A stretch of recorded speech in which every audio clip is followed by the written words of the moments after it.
It's 2026, and what's a better way to start the year than with a $500 gaming PC that targets 1080p high refresh rate gaming? So of course, all of the links to the parts will be in the description below, and let's get right into it.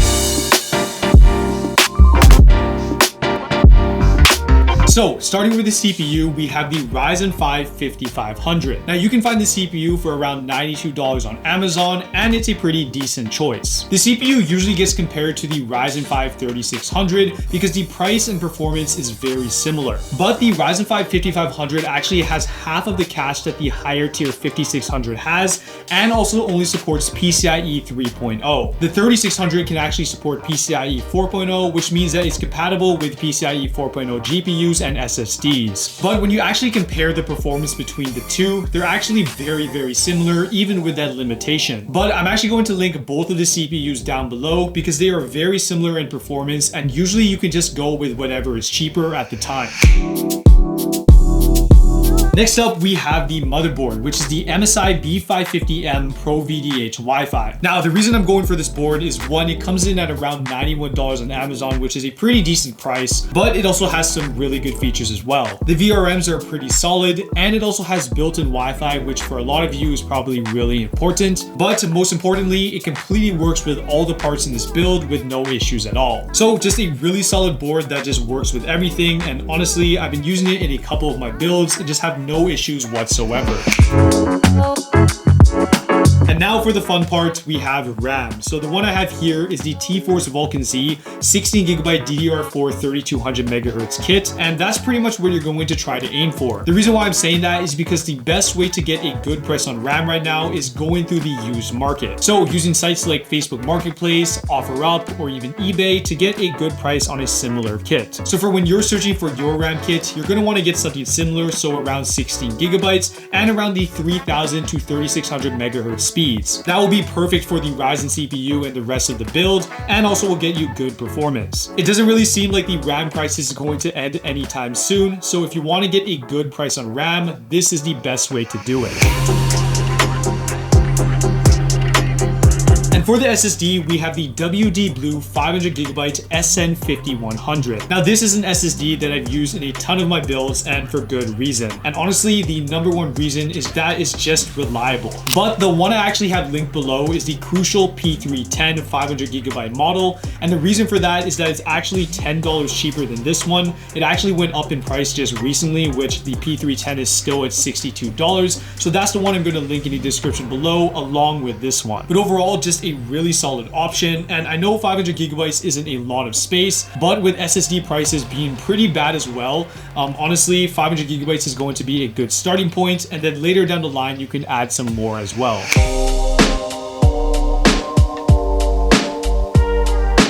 Now for the case, we have the darkFlash Micro-ATX case, which I've actually used in a couple of my builds, and you can find this for around $65. Now this is one of my favorite cases right now because one, it has a really good design. It also comes with 3 RGB fans that aren't Molex, so it's really solid and you can actually control the fan speeds. Now this actually was a little bit cheaper just a couple weeks ago. I think it was going for around $50 to $55, but even at $65, it's a really solid choice. I know a lot of you guys like that kind of fish tank style with the RGB fans, and I do as well, and I think this is just a really solid option.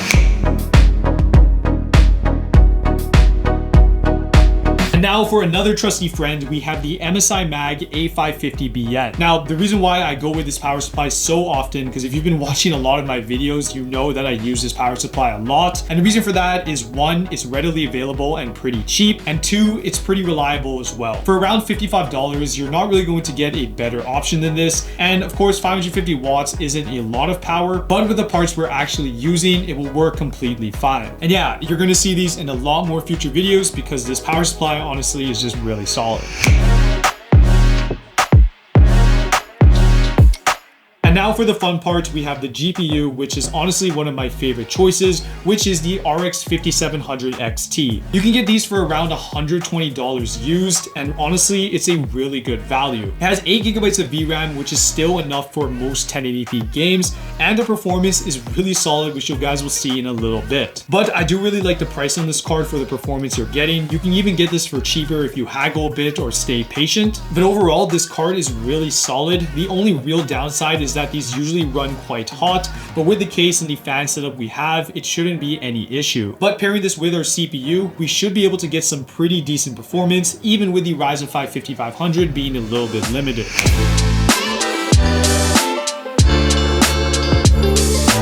But with that, guys, that is the entire build, and this build comes in at around just $500, which honestly is really good value. So I'm going to show you guys some of the benchmarks that I ran so you guys can see what the performance is like.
All the healing I can get. Turret's gone. Punisher's moving. Your team's capture progress has passed the halfway point.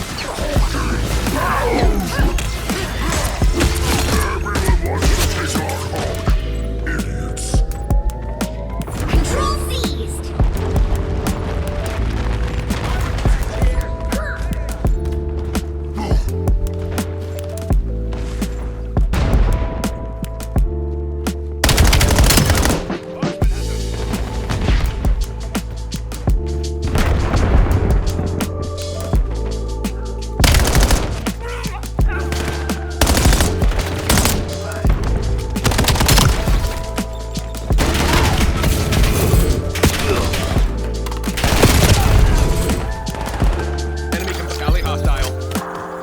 Skewer incoming!